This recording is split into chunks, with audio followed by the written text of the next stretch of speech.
Welcome to the show. My name is Jeremy Poole, and I'm the host of The Moment on Real Estate Social, where we explore and celebrate the necessary transformational process one must go through to achieve a high level of success. Today, we have the great pleasure of hanging out with Kurt Davidson. Welcome to the show, brother. All right, thank you. Absolutely. Good to be here. So, Kurt, as you know, the show's called The Moment. Mm-hmm. What would you consider or characterize as being your defining moment that allowed you to go from where you were to where you are today? Because my understanding that you got in the business and you're just kicking butt right out of the gate. So let's hear about it, man. What happened? Well, I'll tell you what, I think it's not one moment that really defines who I am. Sure. It's a series of moments, and it all begins with the foundation of life, and that was growing up in the family that I did have. So, you build on the foundation and you learn from there, and you grow from the family aspects of life. Yeah. But I carried that with me. It was character, love, sincerity, and empathy. And I continued that throughout my life. And I'm not sure if you know this, but I was a storm chaser in my prior life. That's cool. Yes. Yeah. I like a Twister. Absolutely. However, I was on the backside of Okay. storm chasing. I was a storm chaser for the insurance companies. We go out and make people whole again after disasters. Wow. So I carried the aspects of my family life. And that's where empathy comes in. Absolutely. I was a property and commercial and residential property adjuster. And I think during the course of 20 years, I probably settled several thousand claims. Wow. And so I took that aspect of life and carried that over in helping others out. While I was storm chasing, I had a series of events in my life that weren't the best, some tragic events. And my self-esteem and my all-around outlook on life became very convoluted. And so I got into some substance abuse, and it was very difficult to crawl myself out of that. I didn't have any clarity or any direction. I didn't think I did. But what happened was, after time, I pulled myself out and realized that the decision I make today is going to be who I am tomorrow. Good. And that was the moment that I pulled myself out and had a direction in life. Wow. And so when was that? That was in early 2014. Wow. Wow. So it wasn't that long ago. Right on. I don't know if you've heard I say this many times, it's a biblical story about Saul who became Paul. Saul was this bad guy who killed people, and he was going down the Damascus road, and he was struck down by God, and he became blind. And through his blindness, he actually had clarity and was able to see again. With me, I had several items in my life that I thought were very important to me that were stripped away. And that was what I consider my blindness. Wow. And that's when I had clarity in life and decided to live my life in a different direction. Interesting.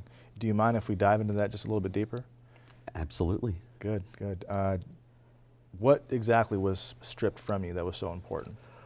Material possessions. I had what I thought everything that I needed in life.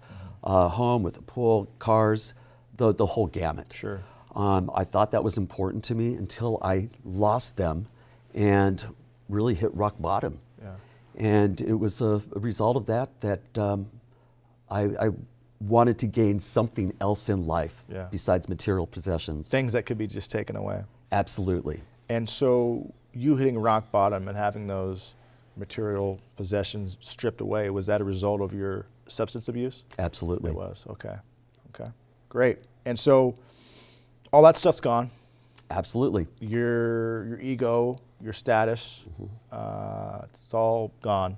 And so at that point, being naked and having to go a little bit deeper and having to soul search a little bit more is what caused you to say, you know what, I'm more than the car, the house with the pool. I'm more than that.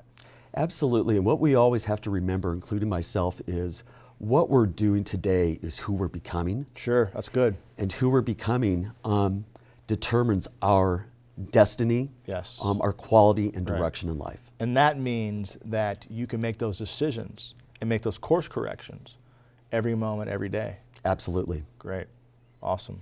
This is good stuff. This is really good. I mean, I love this kind of talk on this because I know this is around real estate, but ultimately I think that people get into real estate because it's a viable platform to accomplish one's goals.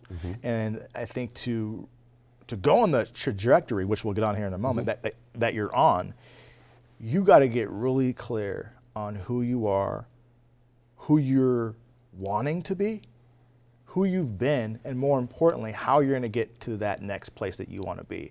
And I think if your target is the gold Rolex or the BMW or whatever it is, you just don't have the oomph, the raw horsepower that you need to get there quickly. But doing some soul searching, and unfortunately, God, the universe, however you want to look at it, sometimes you have to be stripped naked. Absolutely. In order for you to understand just how powerful and wonderful you are.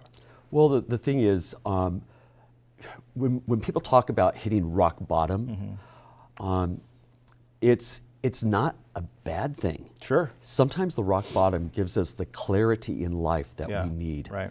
And it can be very valuable to go on to the next chapter in life. Sure. You know, it's kind of like I see it as maybe a great analogy would be building a skyscraper. You have to go really deep if you plan on going 100 stories up, versus if you're just building a hut, you can just build a hut on sand. So, what got you so attracted to real estate? Well, I didn't look at real estate as if that's what I wanted to do. Okay. Once I began to have clarity in my life, I had taken a sabbatical from my job, but I didn't want to travel anymore. I didn't want to be that person who wasn't grounded in one particular area. So I took a step back and thought, what does someone do midlife? Sure. So I looked at my skill sets that had set me aside from everyone else in the storm chasing insurance industry, and I was customer service oriented. I was great at negotiations. I had empathy, and I had a knowledge of construction and kind of an eye for design in a way. Yeah. And it finally hit me that, real estate really falls into play with what I had been doing for almost 20 years. Yeah, yeah. And so it seemed like it would be a natural progression for me. Good. It was scary. Coming into a new city. We'll get to that, All right. later on. But getting into a new city without a sphere is terrifying. Yeah. That's the last thing someone wants to do getting into real estate. But it makes you work harder. It does. Absolutely. Yep. And you build those habits early on. Absolutely. Because I think if you jump into a market and you know everyone, you're kind of lackadaisical about stuff. Versus if you don't know anyone, you get in there and it's go time, baby. You don't have the opportunity to fail. And Right. That's how I looked at it. Interesting. What advice would you give someone who's going through a storm in their life currently? Well, primarily it would be to believe in yourself. We can approach life one or two ways. We can approach it with fear, or we can approach it with faith. It's good. Talk to us, Kurt. Yeah. Talk to us. So faith is the way to go when you are in a storm. Sure. What do we do when a storm is arriving? We prepare. What do we do when a storm hits? We survive. After the storm hits, we continue on. What's your mindset towards change? The world around us is continually changing. Right. I embrace change. If we don't change, we remain stagnant. We remain comfortable. In order to grow, we need to get out of that comfort zone. Yes. And when we get out of that comfort zone and are uncomfortable, that's when we can continue hitting that glass ceiling and breaking through it. Yep. Then getting to that next level and hitting that glass ceiling. That's good. So I embrace change. Me too. I like that. I heard it's a story. It's called The Lobster. It's not my story. I could take credit for it, but I'm not going to. We'll give you credit for it. How about that? So lobsters have this hard shell, right? And they grow inside that shell. But it's not until that shell restricts them from further growth. They start feeling really constrained and it's uncomfortable, but it's that intense, uncomfortable feeling that allows them to let go of that old shell and grow another one. And so for me, what I'm looking for is if I'm in a place of being complacent, not being challenged, not being fearful of what I'm about to do the next week, the upcoming month, then I'm not stretching. I'm not going far enough. I'm not trying hard enough. I'm not doing something outside of myself that perhaps I haven't done before. And so I'm always looking to challenge myself and to push a little bit harder, because ultimately I think that's what we're supposed to do. Well, the alternative is becoming stagnant. Sure, right. So That's good stuff. It's an interesting question. I think it'd be good for you. If you had a time machine, would you use it? And if you did, what would you use it for and why? I'm going to be very honest and vulnerable with you right now. Okay, I appreciate that. I would use it. And looking back, I would go back to about a week prior to my father's death. My father passed away with cancer. He's a very caring guy. And what's interesting is that him and I became very close towards the end, extremely close. Had I known that he would have had only 1 week to live, I would have had the courage to talk to him much more at a personal level than I did. And that's one of the regrets that I have in his death. So it would be being there for my father at a level that I couldn't comprehend then, but I understand now. That's huge. That's huge. Well, I appreciate you sharing that. Thank you. Thank you. You mentioned that your skill sets that you've developed are perfect for real estate. The question is, did you identify real estate as your thing, or did somebody say, you need to check that out because I think you can crush it? I'll tell you what, I'm a very practical person. Okay. And so when I looked at those skill sets, I immediately thought real estate. You did? Okay. Absolutely. Cool. That's Absolutely. Cool. Great. Yeah. That's awesome. That's awesome. So it's now fourth quarter, 2017. What can we see from you in 2018? And after you answer that question, let's talk about how in the hell you grew so quickly in real estate. But what can we expect from you in 2018 that we haven't seen in 2017? Besides great things? Besides great things. Okay. Well, I work for Keller Williams, and with the production that I've had since coming on, I've been asked to be part of the agency, our Agent Leadership Council. Good. So I'm looking for, what I'm looking to do is growing with the office, planning for office training, budgeting, and learning all those aspects of the business so I can apply it to myself and grow at a much larger level than I had ever anticipated. Awesome. I'm beyond able to produce as a solo agent. So I'm growing my team. You know, I already have a transaction coordinator, but I need the support to help me get to that next level. Certainly. That's what we can see in 2017. Fantastic. Now the question that we've all been waiting for, talk to us a little bit about from the time that you got into real estate and seeing the level of success that you're experiencing right now. Typically, this isn't, you understand that what you've done is rare. And I'm sure all the agents who are watching this, keep in mind, with your interview, we're probably going to see around 20, maybe 30,000 views in the next week from the time that we release it. Talk to us a little bit about what you think you've done differently in your marketplace, how you've hit the ground running. What did you do differently? Well, I didn't really have anyone to compare it to since I really didn't know anyone in the real estate business. So, you know, especially for new agents coming in, I want to let you know it's okay to be scared. All right. In fact, I'll take that a step further. It was terrifying. You know, what I did was absorb as much as I could from the successful people around me. Look at all the training tools that I had available to me and dig into them to understand how to run a real estate business. Now, I didn't come off the blocks and just and had business. Okay.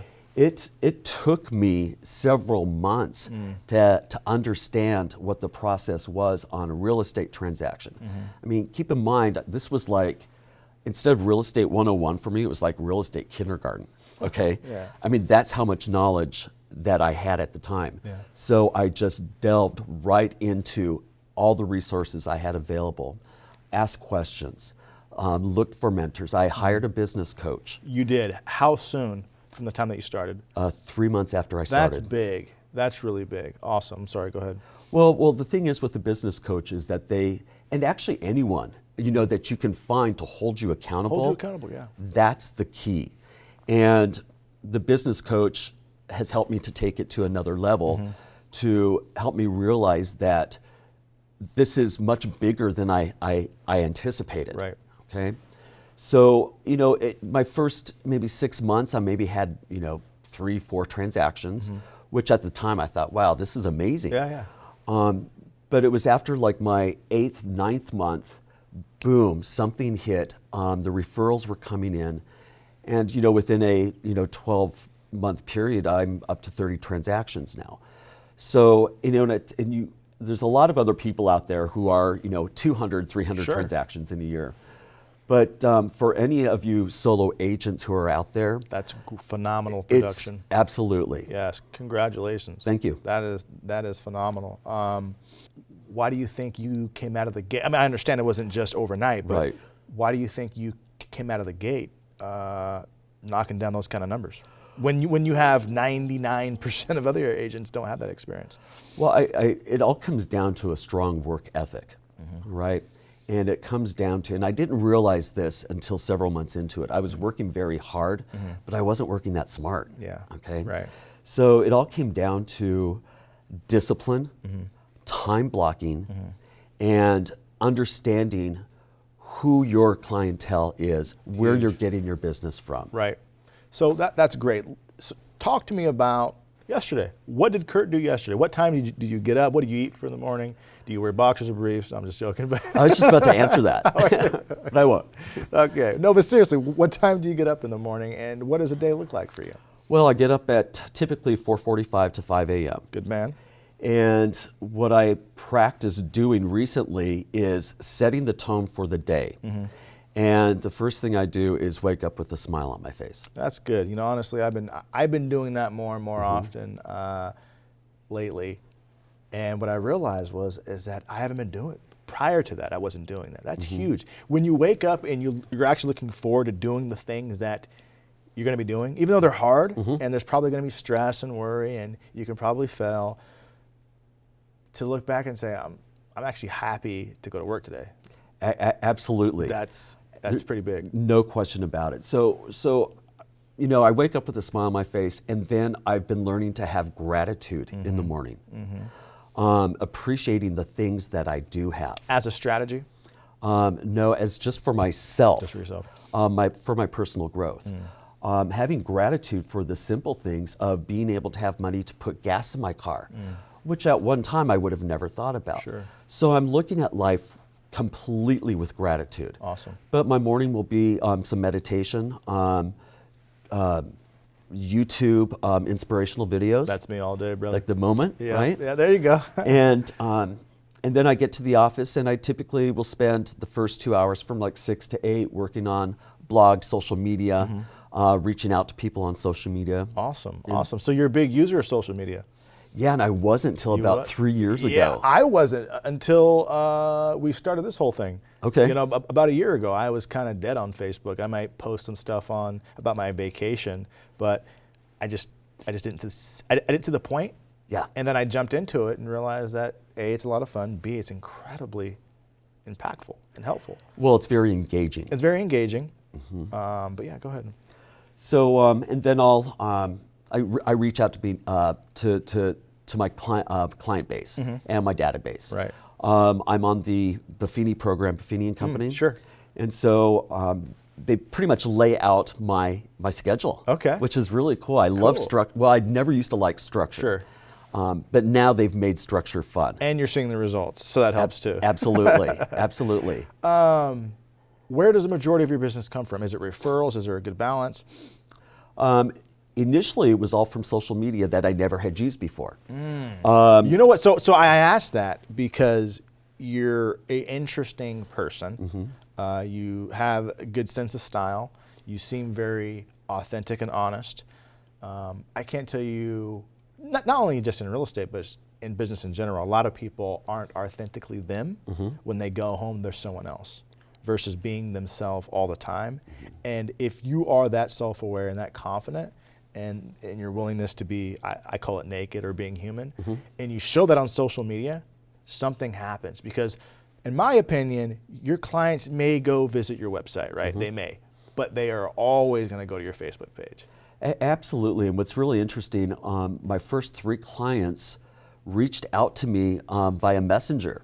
I didn't know who they were. Right. And it was pretty much, let's talk house. Yeah. And it was like, holy smoke. Yeah, this works. But the thing is, these people reached, they looked to see who I was. Yes. And that's how they determined that they wanted to work with me. Absolutely. And that's part of the whole reason why we're doing this. It's one thing to see your business card, to get a referral, but if somebody gets a referral from you, and then they go on to the moment, or if they go to your Facebook page, which once we release it, it'll be on your Facebook page, people get an insight into who you really are. Yes, you're really good at your job. Yes, you love your job and all that great stuff. But to hear your story, to hear what you've gone through, you know, it's just, it helps. Well, and the thing is, you mentioned referrals. The rest of my business is typically referral based. Referrals coming in from a variety of sources. Sure. Past clients are my top referrals. That's great. And they liked the transaction. They knew it was not a business transaction. It was relationship driven. Good. And that's what I prioritize in my my relationship with the client is like, hey, let's just take a step back. Let's go through this journey together. Yeah. You want something, you're trying to sell something, you have a need. Let's solve this problem and let's get to where you want to reach your goals. Great. That's fantastic. Well, Kurt, thank you so much for your time, brother. I really appreciate it. Great story. All right, thank you. So much fun. And thank you for watching. I hope you enjoyed it. Tune in next week.